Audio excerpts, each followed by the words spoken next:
Supreme Magus, Chapter 19 Conflicts. As Lid predicted, his fifth winter revealed to be quite interesting. Treating Tista's condition required 2 sessions per week minimum, each one lasting around 4 hours. 2 for the treatment itself, and the remaining time for him to bathe and recover his strength. Manipulating Tista's mana flow while simultaneously using fire, water, and dark magic took its toll every time. The good news was that with so much practice, he was becoming accustomed to casting and maintaining several spells active at once.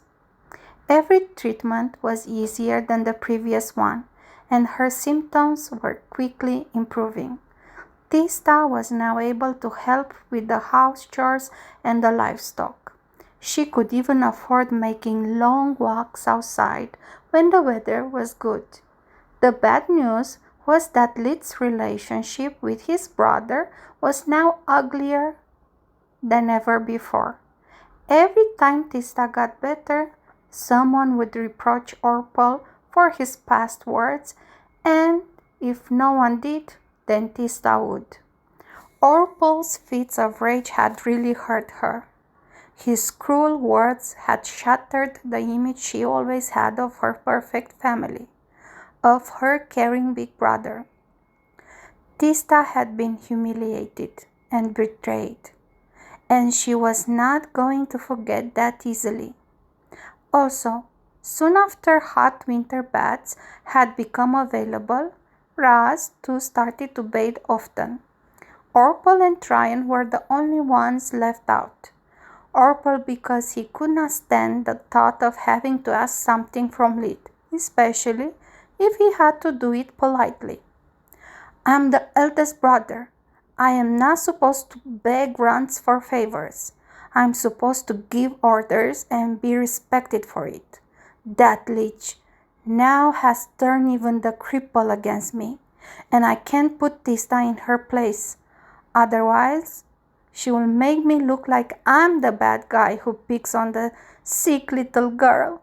Such a scheming girl. Tryon was between a rock and a hard place. He deeply loved Tista, but he also loved and respected Orpal. Tryon was the only one by his side, so he had not the heart to betray their bond. With everyone else fresh and clean, their smell stuck out like a sore thumb. Even with all their family goodwill, disgusted grimaces were impossible to avoid from time to time. The first time Tista dubbed the duo as Orpoop and T-Rick, she brought down the house with laughter. Orpal and Tryon blamed Lid for their humiliation, but he just ignored them like he always did. Raz made for Lid a pair of snowshoes, spending more and more time with him. Raz also started imparting him lessons about how to operate a farm and teaching how to carve wood. Lid was still very young, but knowing he was able to skin and gut his game, Raz thought there was no risk for him in handling a carving knife. Orpal and Tryon lived the situation differently. Until then, Lid had spent most of his time with the girls, letting Raz spend all his free times with the boys. They felt wrong twice. Once because Lid was robbing them of their that time. The second because he always refused teaching them carving wood before they reached the age of 8. Things got even more unpleasant for Lid after midwinter. Every time he would treat Tista, he could notice that something was off. Both his mother and sister had an odd look in their eyes. Often they would open their mouth only to close them right away, giving him the silent treatment for hours.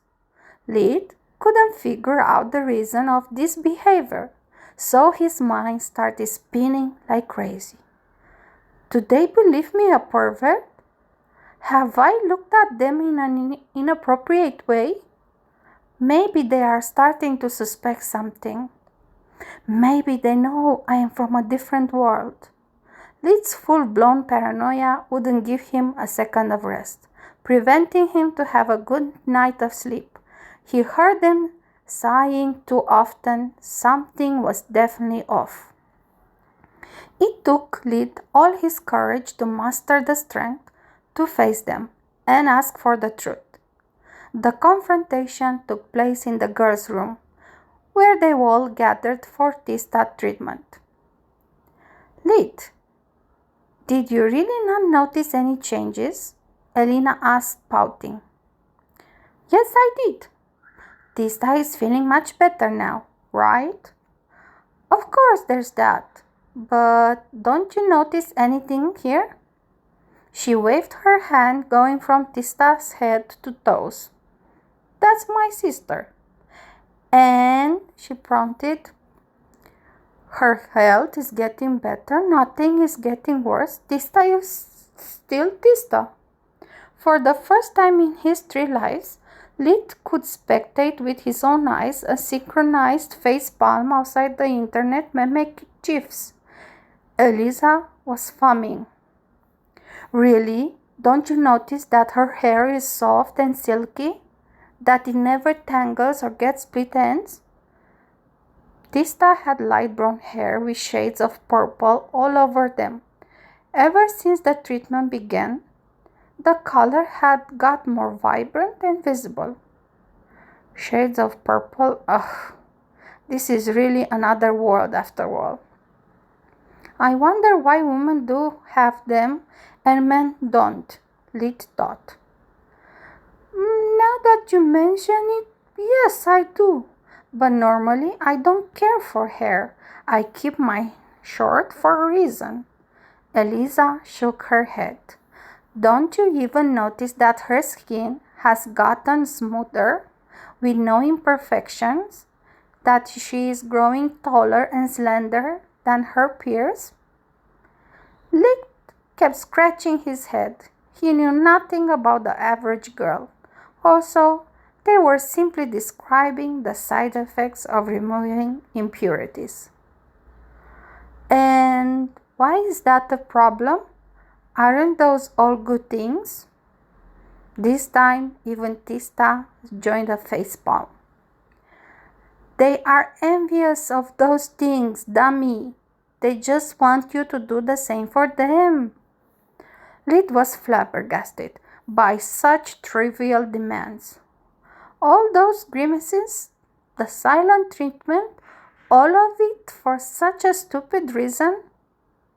Lid, dear, being attractive for a girl is a pretty big deal.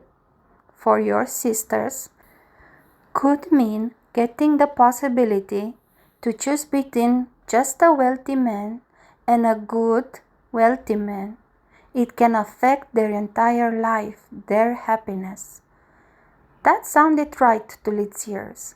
How could have I not thought of that? While, for your poor mother, it means that she can finally make all those pompous, high and mighty neighbors of her that keep bragging about having so much more money than her, flaunting all the pricey beauty creams they can afford, kicking themselves out of envy.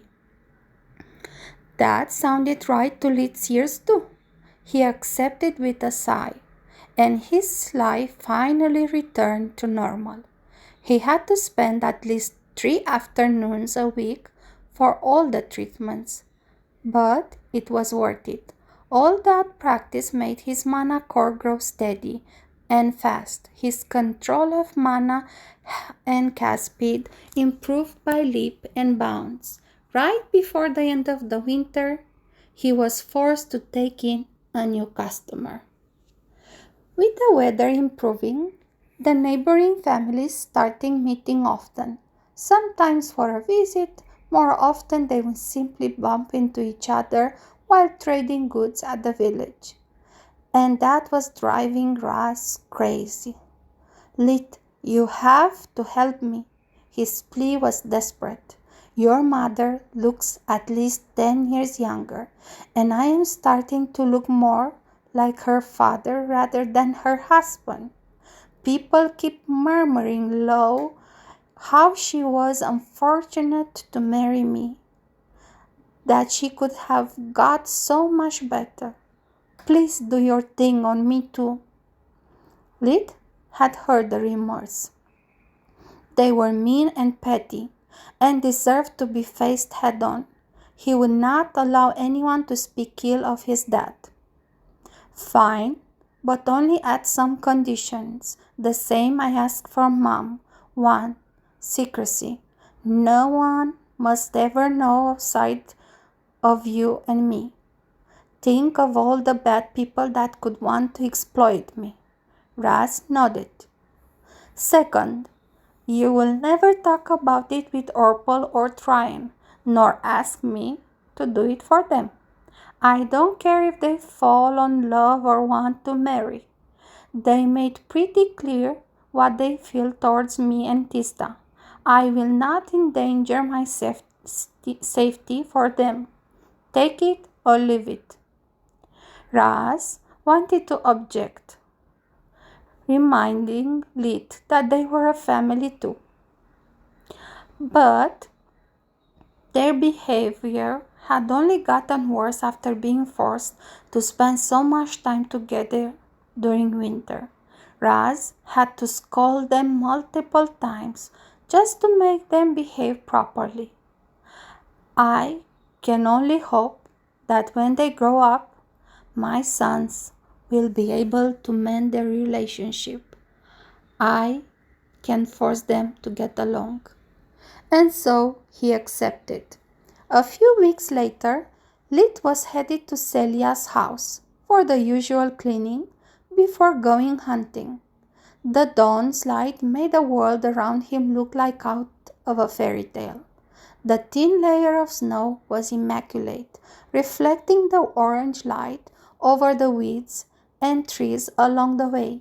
His surroundings were completely silent, the world still and at peace. At the next clearing, Lid took out the magic stone out of his pouch, observing it in the morning light. During the winter months, the magic stone had mended most of the teeth mark. Both its life force and mana flow had tremendously improved, but it was still useless as the day Lid found it. Just my luck, he sighed. I risked my life facing that try for nothing. Let's hope I can find something in Nana's book. Otherwise, my only option is to find someone willing to buy it. Lid was really impatient to start his apprenticeship. It meant being finally able to study magic from books instead as a self-taught. Also, as an apprentice healer, he would get practice magic and be paid for it, gaining the village recognition and respect. So many birds with just one stone. After putting the magic stone back into the pouch, Lid arrived at his destination and opened the door. That day, Celia was out of town to sell her merchandise, so she had left the door open for him. It didn't take him much time to clean everything and leave. As soon as he walked out of the house, he got hit in the head by a wooden stick. Lid's eyes went blurry. He felt someone pushing him back inside, making him fall to the ground with a kick in the stomach. "Look who's here! The little lich!" Lid recognized that voice. He was one of Orpal's friends. 4 boys quickly surrounded Lid, kicking him while he was still down, while a 5th closed the door, after checking that no one did notice them. "You little arrogant! Orpal told us about you, how you humiliate him every day, how you even dare stealing his food." "Yeah," another one yelled. "He is your big brother. It should be him getting the best part of the game, not you, little ungrateful runt." Less yelling and more kicking, Trent. Remember Orpal's words. If Leech gets the chance to use his magic, we are finished. Despite Leech was curling up, desperately trying to shield his head and stomach, another kick grazed his face, making one of his baby teeth fall. I know what to do. Trent moved forward, gripping Leech's hands with enough strength to crush them. Let's see how he does magic without hands. By coming that close, Trent had forced his friends to stop kicking, and in a moment, that was all that Leech needed. He released all the lightning he could muster, shocking Trent out cold. But before he could do anything else, the wooden stick hit him in the head again, making him collapse. How dare you hurt your seniors? You deserve to die. The beating resumed, this time with no hint of mercy or holding back. Leech started coughing blood and teeth. The four had him surrounded. Leech tried multiple times rolling out of the encirclement, but he would be sent back in the middle every single time. Lots of feelings were ravaging his mind, while his body was burning with pain. The spite for his brother's betrayal, the rage of being assaulted by boys with double his age and size, but most of all, he felt helpless and afraid of death. Damn magic! What use are you if you don't have the time to concentrate? Stupid stone, I kept you hanging from my neck for months. Do something. Help me. Somebody, anyone, help me. All his silent pleas were unfulfilled. While his conscience was fading, Lee started cursing himself for his weakness and helplessness. Magic, martial arts, all that careful preparation, useless. Oddly, his last thought was not for his family or revenge, but for his last opponent. If I only was as strong as Rai. He stopped my spirit magic so easily by his survival instinct kick in, his mind and body acting in unison, by infusing himself with mana. And I can do that too. Is the same principle behind life and fire vision. With each breath, he started calling upon elemental energy, but instead of wasting time giving it a form, let it merge directly with his mana core, infusing himself with earth magic. His whole body starting hardening, the pain getting duller and duller. Lead also infused himself with light magic, accelerating his healing and preventing himself from losing consciousness. Soon, he was able to ignore the kicks, springing back up in one fluid motion. What is earth? It's just a mix of minerals and organic matter, the same as my body. I can be immovable like a mountain. With that thought, he further hardened his head before head-butting from below the chin of the assailant in front of him. Before the remaining three could recover from the surprise and resume the encirclement, Leet raised his guard, the left arm forward for blocking, the right arm ready to strike. Orpal friends were scared after Leet knocked down their leader with a headbutt. The only thing on their mind was to prevent him to use magic, so they rushed forward, not giving him time to recover. The closest assailant tried to punch Leet in the face, to disrupt any casting he could attempt.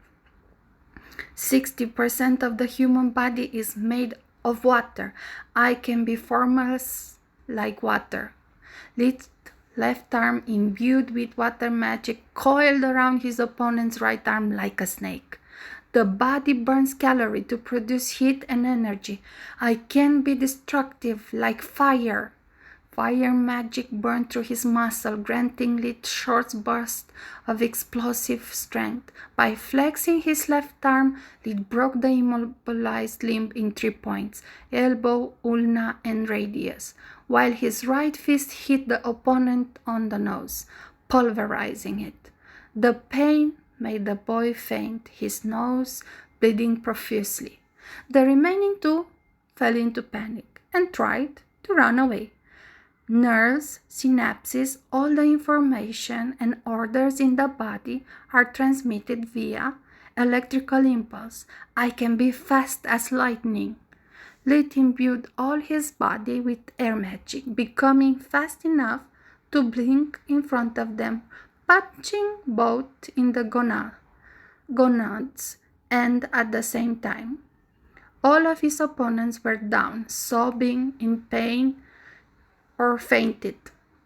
Lit spit a mouthful of blood while contemplating the results of his latest experiment. Seems that his new magic puts too much strain on my body. Maybe I'm too young, maybe I took too much damage. Whatever. I have all the time in the world now. I need to decide what to do with you all, Lit said while using light magic to heal his internal injuries. It may take a while, but you'll get my undivided attention. Enjoy your stay. Lit sat on the couch, his left hand on the chest, performing the healing. The right one was open in front of him, releasing 5 streams of lightning that enveloped the 5 boys like tendrils, making them scream with agony.